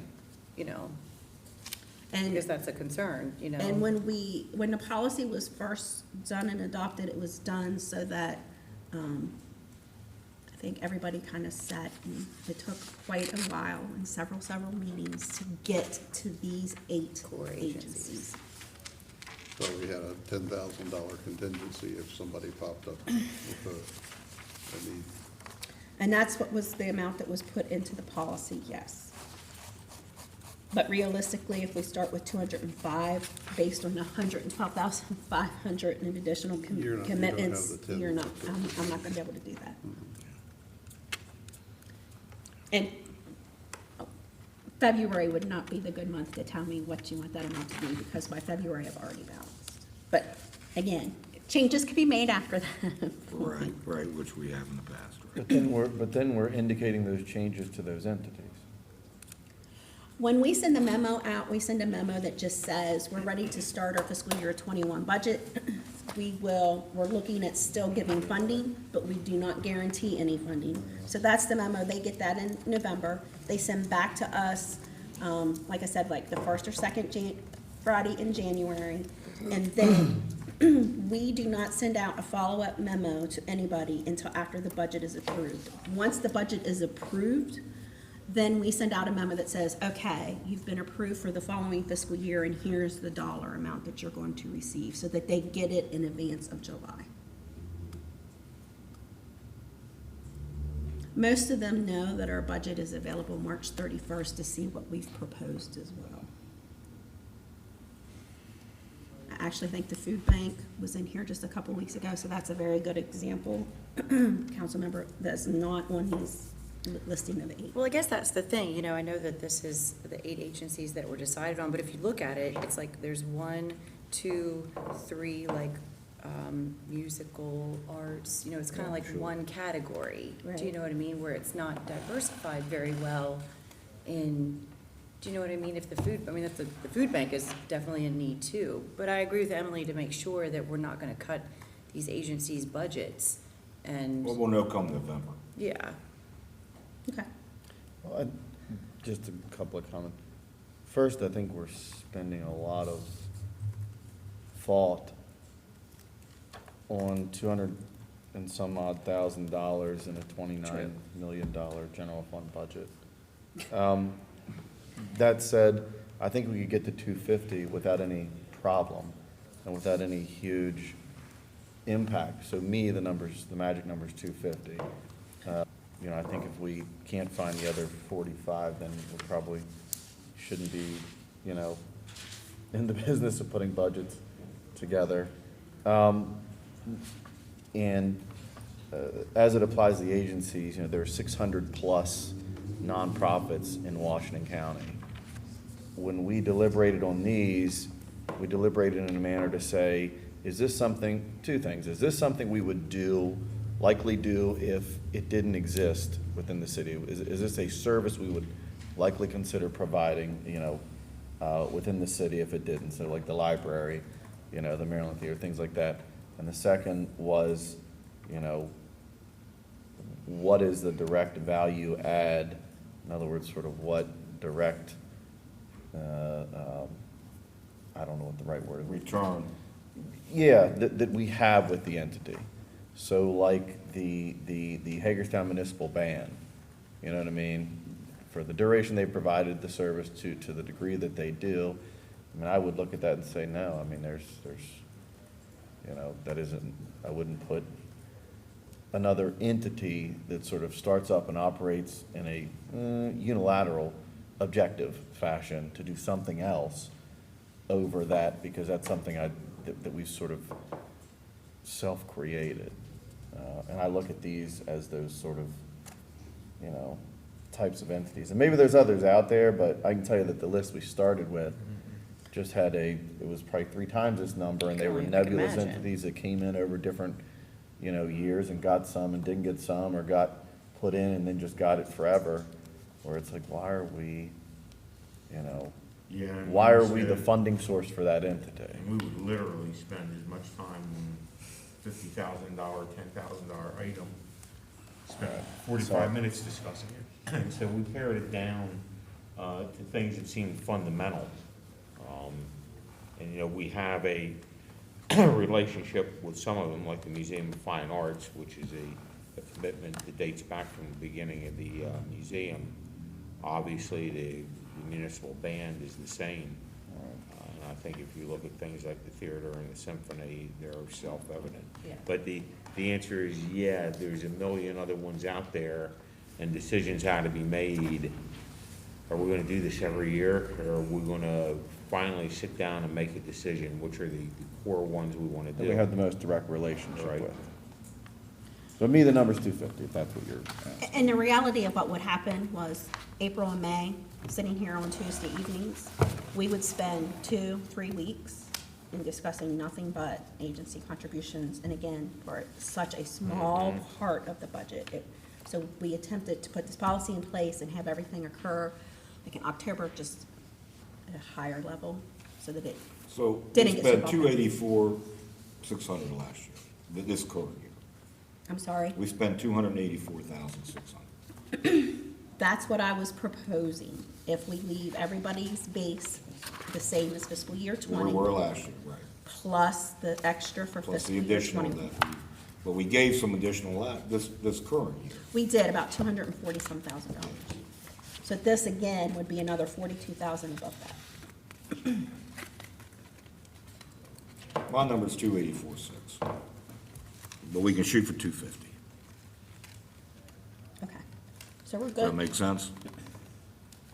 If we can squeeze the 284,600 for everybody, all the commitments we've made and those that we're honoring in the past, fine. If we can't, then we'll have to find ways to cut it. All right, so we'll do I'll shoot from a range of 205,000, which is what's in the policy, up to 284. And whatever happens with the balancing, how's that? There you go. Does that sound good?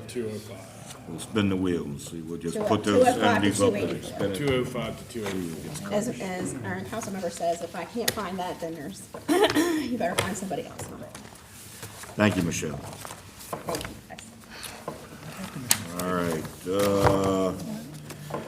They're here to. code requirements, obstructing public sidewalks.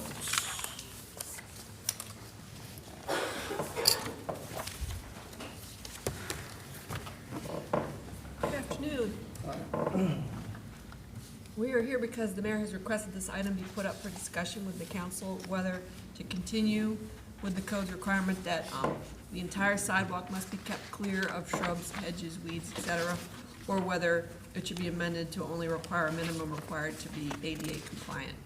In the package that we gave you, we provided you with all the various parts of the city code that talk about sidewalk widths, how far they need to be kept clear, and then also just something from the comprehensive plan about it's a goal of the plan that we maintain our pedestrian facilities for everyone with various mobility needs, et cetera.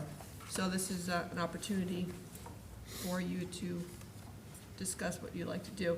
Just wanted to let you know that our PCAD recommends it stay the way it is, the entire sidewalk be kept clear, which Paul's discovered has been on the books since 1965. But if you want to go lower than that, the city engineer recommends not going lower than 5 feet. I don't know why you would change it. I don't know how you could monitor it, if it would, I mean, like, that would take so much time. And the areas of the city that I walk through where it just looks run down, it's where the sidewalk is overgrown. I think if we spent the money to put a sidewalk there, it would be kept clear. Yeah. Keep the whole thing clear. Yeah. You showed a bunch of pictures of hedgerows. Does this apply to ground vegetation? Yes. Okay. I think it should be clear, Yeah. Yes. including ground vegetation. Thank you. So you're gonna say that they have to have a width of 5 feet in clearance? Yeah, I'm saying whatever that picture shows right there is not good. Yeah, I got you. Or that picture, or that one. None of these are good. Yeah, oh, I understand, but, They should all be chopped back. The entire sidewalk. sidewalk should be clear. well, what if That's there's like only a common sense. 4-foot sidewalk? Then it should be 4 feet. clear. Then it should be clear for its entire width. Okay, all right, so it's a 4-foot sidewalk, it has to be clear the entire width. Right. Is that- Okay. That's what the current code is, right? Now, does what is the ADA compliance? Is that 5 feet or is that? 3 feet. Well, it's, ADA is 3 feet. 3 feet, okay. Well, the ADA compliance does not really get into for public sidewalk situations, but the reference was 3 feet. That is for inside of structures. When you have to think of public sidewalks, you have to think of the passing of other immobile people, and so it's not the minimum of 3 feet.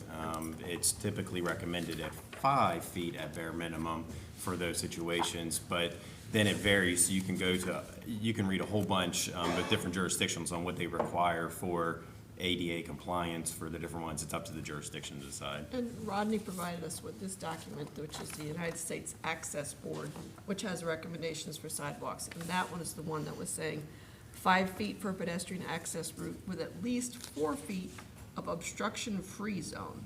And you can meaning ask if for there's things requests in the for way. reduction to 3 feet for existing locations as part of improvement projects.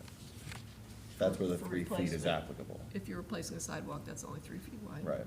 May I make a comment? No. And I don't know.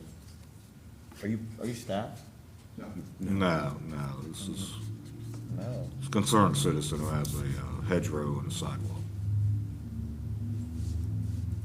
Okay, so if I mean, it's we a open- 4-foot. I don't mean to be flippant, but if we open it up to you specifically this evening, and we make this determination, I mean, we have specific processes for citizen participation, and if you make a comment that affects the deliberation of this body, that we don't afford 1,000 other citizens who may feel differently than your opinion, we've allowed your opinion to dictate the terms of this discussion outside the availability that we would have afforded those other 1,000 people that wanted to talk. That's the difficulty that I have in simply opening it up to a single perspective for a meeting that we have not announced that we would entertain public comment. Right, so, again, I just want to be clear.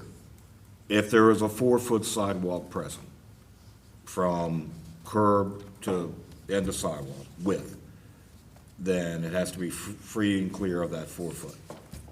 At least 4 foot. Okay, Yes. all right, that's all I want to Width make of the sure public sidewalk. I know what it is. Okay, so you have to have at least a 4-foot clearance. Gotcha. If it's a 4-foot sidewalk. If it's a 4-foot sidewalk, I got you.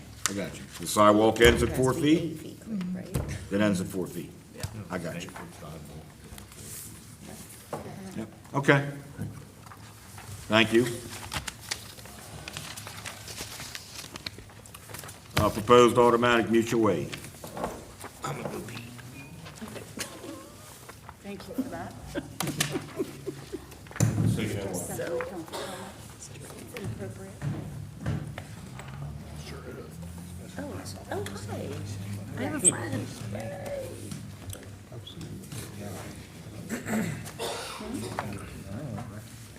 You prefer we wait on the mayor?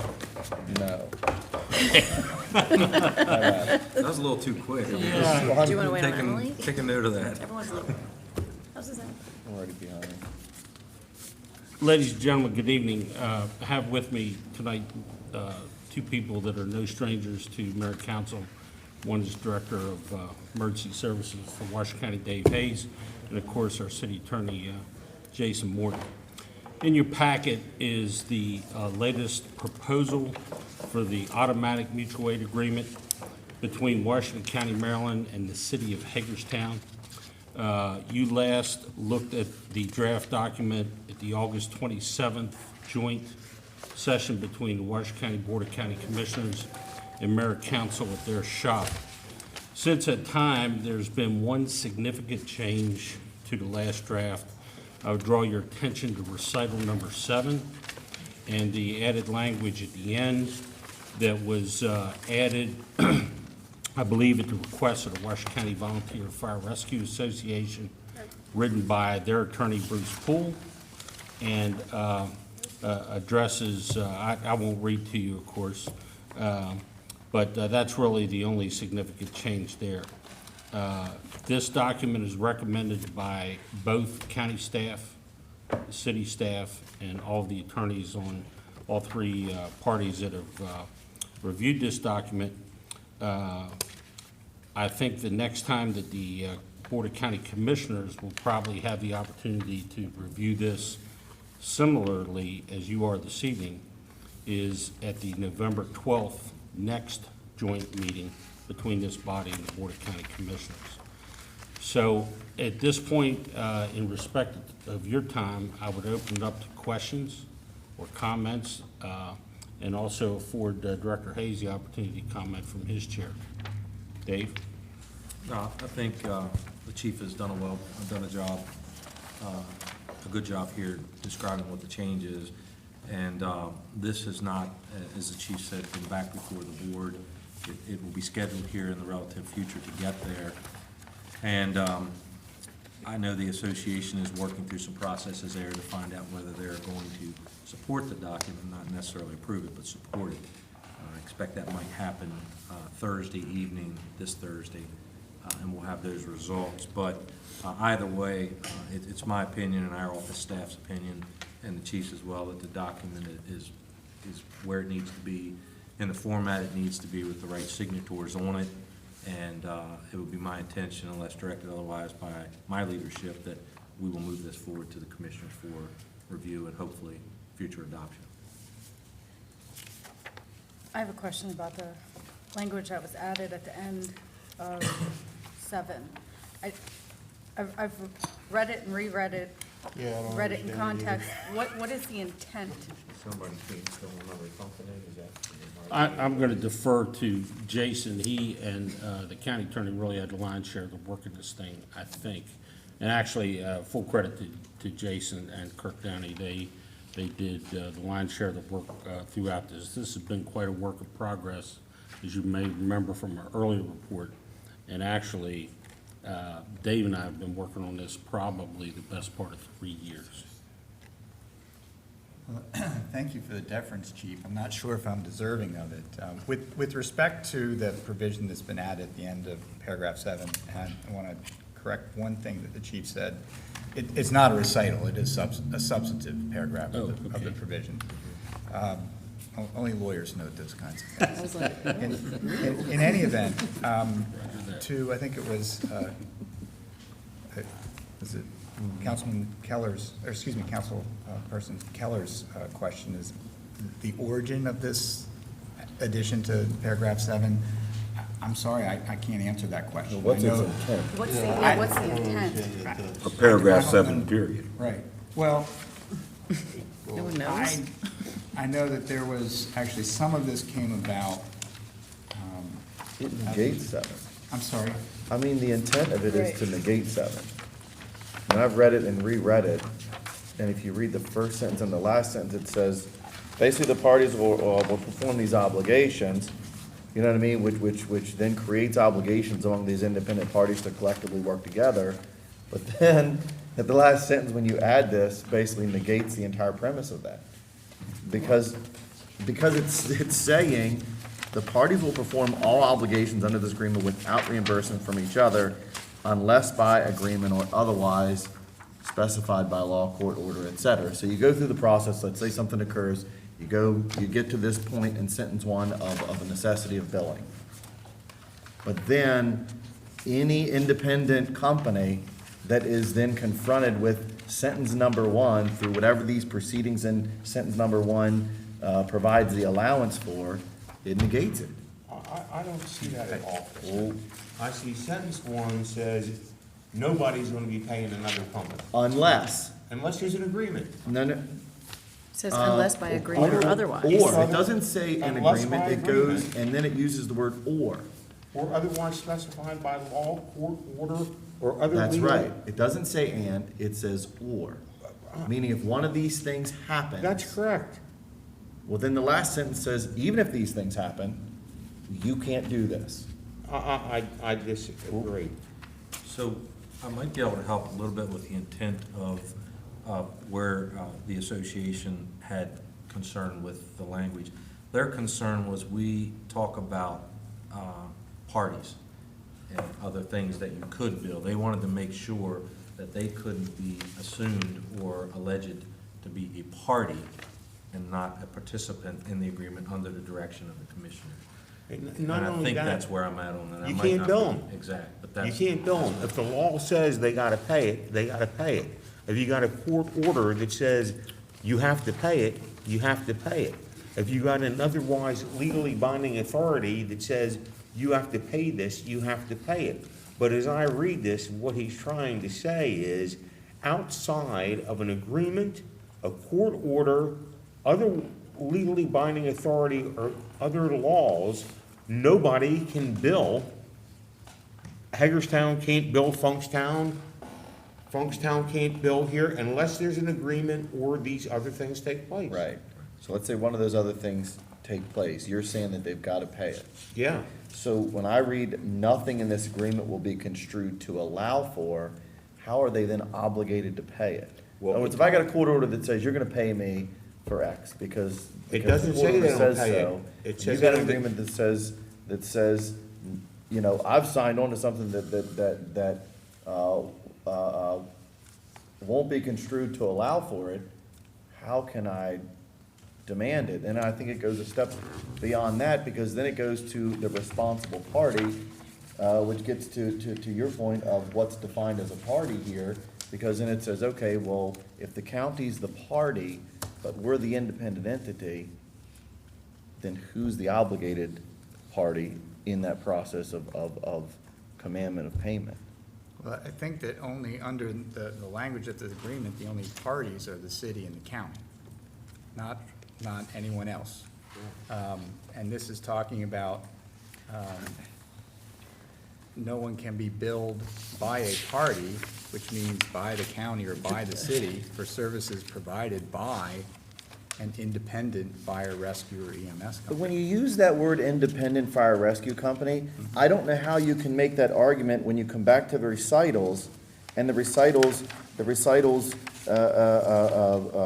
define one of the parties as being that county party that has jurisdiction and authority over those independent companies. I mean, it says here that defines the one party as section 10-401, 10-402, Code of Public Local Laws for Washington County, Maryland, resolution establishing standards for volunteer fire and rescue ambulance departments, resolution RS 1470, adopted by the Board of County Commissioners October 14, 2014. So, I mean, I read that to define the party as being the authority over those independent entities. But that doesn't make that other independent entity a party. That's my I interpretation get of that. that. So then how do you collect that court order? Oh, that's easy. Do you collect it from the county Send the court or? order to whoever is the defendant who has an order to pay I it. get it, and then they hold this up and say, It's not a bill. Sorry. It doesn't say you can't collect. It says you can't bill them. It's what it says. Read the words. I am. It doesn't say nothing in this agreement shall be construed to allow an independent fire or CMS to pay for services. It says you can't bill them. If the law says you gotta pay it, you don't have to. I mean, so is that what they mean by, are you saying that they're accepting that payment could occur? That that's an obligation my to pay could belief. occur? Because And- I would and have if a you hard want- time believing those independent companies believe that's what it means. Well, then we ought to put some language in there to say unless, or this is the terms. I mean, I think that they would read this as they're 100% out. And I'm assuming what concerns me more than that is that this is not a clause that was put in there by either of the parties. That's my concern. What That's is the my intent? only. Because I think that's what the my- out. Well, I that's think it was my put in there concern. because it was an I out. don't know why somebody not a party to this agreement, so excise that language and pass it without that language in there. And let somebody refine the language to make clear what they mean by it. I mean, are you okay with that? I just don't think, I don't we can't figure out what the intent of that sentence is, so why have it? And I thought it was okay prior to that. So from my chair, Emily, what I would say is, as far as I understand the law, so I say that a little tongue-in-cheek because I depend on others to interpret the law for me. In Washington County, the Board of County Commissioners are the ultimate authority having jurisdiction. Within the municipal boundary, this body is the ultimate authority having jurisdiction for what we're talking about here. And I believe that Director Hayes and I are on the same page. Now, there may be others who don't agree with that interpretation, and that's probably why the language got added.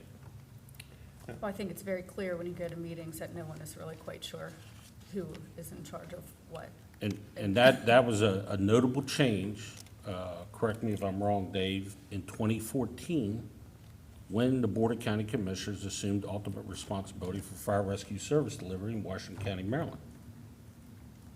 Can I ask you a couple of questions, three ones? One, have we ever, I know all the problems we've all had collectively with fire and rescue, has there ever been an issue about reimbursement from one company to another company monetarily? Whether it be independent companies, county companies, city companies? Not that I'm aware of, Lou, I just. Now, my next question is, there, in this particular memorandum of understanding, unless I'm wrong, there are some substantial, at least, I see at least one substantial change in this memorandum that never existed before as it relates to first due, being geographical versus otherwise, or is that not changed at all? Oh, I think the language in here is closest resource. Right. Actually, closest available resource, I think is what the language is. Which is different than it has been in the past, or not? In some places we are doing that very well, some places we're not doing that so very well. And we've worked in the last 3 years to correct even some of those issues, but, you know, my struggle with it is we don't have that dictated in black and white. in an I agreement understand that. Anywhere, which is where my position is strong on this. That this document is necessary for Right. that The reason. reason I asked those two questions was, we've had a substantial problem that relates to service. That this document, for the first time, puts in black and white and says, this is how it is for everybody. I would hate to see this document not get approved because we fight over something that we've never had a problem with. So we get a document that solves a major problem, and we say, well, we won't accept it because it has ambiguous language in there that we don't understand about an issue that's never existed. And I would say this, the only two signatories are the county and the city. It is a memorandum of understanding. Somebody comes to me or any of us in here one day and says, do you know what's happened? We need to bill these people, or there's a money issue. Well, you have a county and a city to sit down and say, it's not working, we've got to do something different. I understand, and I feel strongly that that third party shouldn't have had an input into this. But I wonder if we take this position, do we continue that cycle of saying, well, we're not going to approve this for this reason, even though it doesn't really do anything? I mean, I understand the problems, but this seems to solve a problem that's existed. Or we get Bruce Poole in here and we get the language the way everybody can accept it and understand. I think you do one of those two things, but you just don't say no. I don't think you say no either. No to the language? You either say, yeah, no to, you either say we get somebody in here and reword this and get an understanding. Bruce is the one who wanted it in. And I will say this, if we have a whole group of people here, including the chief and our city attorney, who can't explain to us what these terms mean, then we probably would be guilty of malpractice by approving this agreement. I can explain what it means, but I can't tell you what the intent is. And never having sat with the folks who included that language, I'm left to guess like the Well, rest why of don't them. we get Bruce in and find out? He's the one who said he wanted it, right? I think on behalf of the association, Dave, I don't know if I'm speaking accurately or not. I think that they're probably split, and I don't know this factually, so let me qualify this statement. But I think some of the association members want to be signatories on this document, some do not. And either way, it requires an interpretation of the 2014 law change. And I think it's, most people believe, including the director and myself, that it's as I described. The ultimate authority in the county is the commissioners. The ultimate authority here is the mayor and council. And that's the only two signatories required. I hear you saying that, and here's the concern I have. This document immediately obligates the city to expend city resources outside of the city that city taxpayers pay for, okay? Immediately.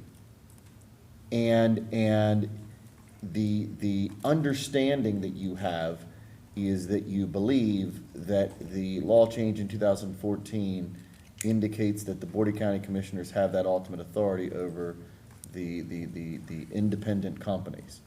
I use the instance of Fair Play.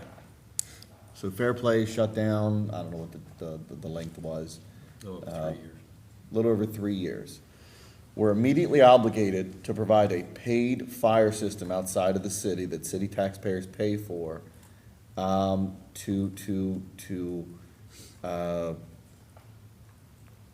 concurrently or complementary provide for a county system that we believe the county commissioners have authority or complete authority over, in instances where I'm clearly aware that there isn't that same level of determination of service capability occurring. And that's a concern to me. So, Chris, I think I would respectfully disagree in the fact that the same level of service doesn't exist only because those stations are not always staffed around the clock. I hear you saying that. But I have never received a refusal from any volunteer, independent corporation, or anybody to come into the city, I'm not which talking they about do refusal. almost call for call. I'm not as we talking about go out. refusal. I'm talking about if we're defining on geographic areas, and then those instances where an independent company doesn't have the capability to adequately serve within that defined geographic area that we've now delineated differently than jurisdictional boundary, we're immediately obligated through this agreement to provide Okay. that. You're not talking about mutual aid, you're talking about the automatic aid. Yes, We're we're called outside the city automatically boundary 'cause then we're close obligated still. to provide that First still. Up to a certain capability. point, there is a limitation in here, the amount of resources you can 50%. send. As a city taxpayer, I have to sit there and ask myself real hard and real fast, I'm paying, 35% of my taxes for this particular service, and what I'm getting guaranteed is that there are times that 50% of it, Will be there is all the time. obligated to be gone. I have trouble with that, as a taxpayer. I understand that, and I live within the city boundary and have a similar concern. However, what I would say is it's a separate issue that we have struck a conversation about, which is fair level funding for city taxpayers.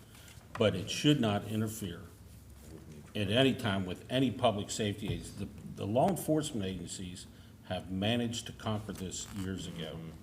It's a borderless environment. If there is a bank robbery in the 1500 block of the dual highway, and they don't know for certain if it's a sheriff's department call or a city police call, both agencies are gone. So what's the necessity to define it then in this document if you've already conquered it? We have. No, we haven't, law enforcement. Fire has. did. I mean, Fire fire rescue did. has Police not. did.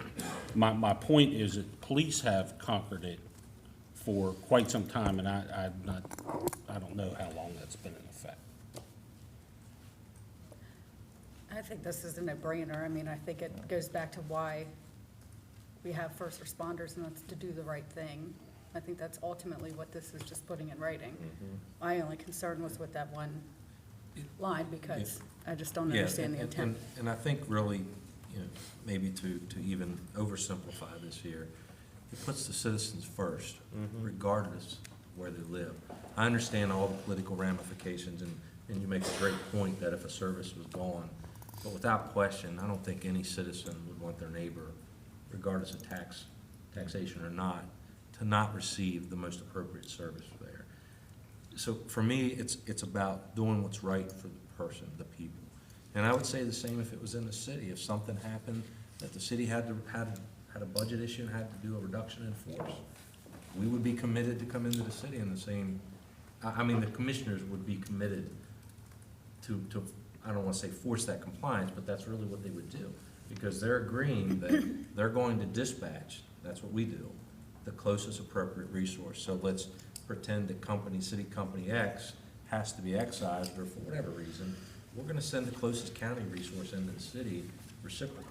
So we're agreeing to partner with a party under the auspices of equal sharing of an obligation, with a party that time and again, has indicated that it does not appear, ready, and willing to adequately fund that partnering share of the obligation that we're committing to. I understand that, I do understand that. Mr. Mayor, it seems to me that we have, without question, support for the agreement if we have an understanding of that sentence. Could we ask Jason to get in touch with Bruce and sit down and report back to us what the theory is, and therefore come up with some language? Or take out some language. Either one, but have something so that when we all sit around the table, we know what it means. We know what it means and we know what its intent is. So- And then we can get it done, because I think otherwise, I understand Kristen's issue, but I think we're all up for signing this thing if we get an explanation and agreement on that one sentence. And I think my biggest thing is I listened to the minutes of the Volunteer Association meeting where they were discussing this document, where the president of the Volunteer Association makes borderline derogatory comments about the city of Hagerstown and what our intention with this document is. And then all of a sudden, that language shows up. They brought up the 911 center payment, things that have absolutely nothing to do with what is doing the right thing. So if they're questioning our intention on something that is supposed to be good for the citizens, I have to question theirs. Well, the biggest mistake is if you have an agreement between two parties, I don't know what a third party's doing in it, but that's neither here nor there. Definitely true. My personal opinion is I don't sign any contract if I don't understand what it's saying, because all it does is open me up to further litigation and further payments. I agree. don't wanna sign. Fair enough. Thanks for pointing that out. Thank you, guys. Thank you. See you, Mr. No comments. Write that down. Yeah, I'm going to. Thank you for your time. See you soon. You're up. Thank you for council. Tom, check. Yeah, I just want to say one thing to the citizens of Hagerstown, Washington County. This week, over the past several days, there has been a lot of just negative things happening. We've had a couple overdoses that resulted in death and some other things that are going to affect our community. I'm going to bury yet another classmate sometime over the next week or so. And I know we're all trying to focus on the opioid epidemic, and it's getting less and less press, which makes people think it's getting better, but unfortunately it's not. And I just want to stress that if you're struggling, please reach out, because it's not worth a mother burying her son and two little girls burying their dad. And unfortunately, there have been several of those circumstances this week, so I just want to say that there's help out there. And the stigma of not wanting to reach out because you're concerned about what people think of you, I hope that we as a community can come together and stop that. Because unfortunately, even with all the efforts that are being made, it's still there, that people feel like they can't reach out. So there are people who care. I'm one of them. And I look forward to a day that we can stop having this conversation. That it? Yeah. Krista? I don't have any. Nothing this evening. Lou? Just want to thank staff and everyone for a wonderful Friday, both Kennedy Park and the Maryland Theater. What a day for Hagerstown, and good for staff. Thank you. Michelle? All right. I don't have anything further either, so we're good.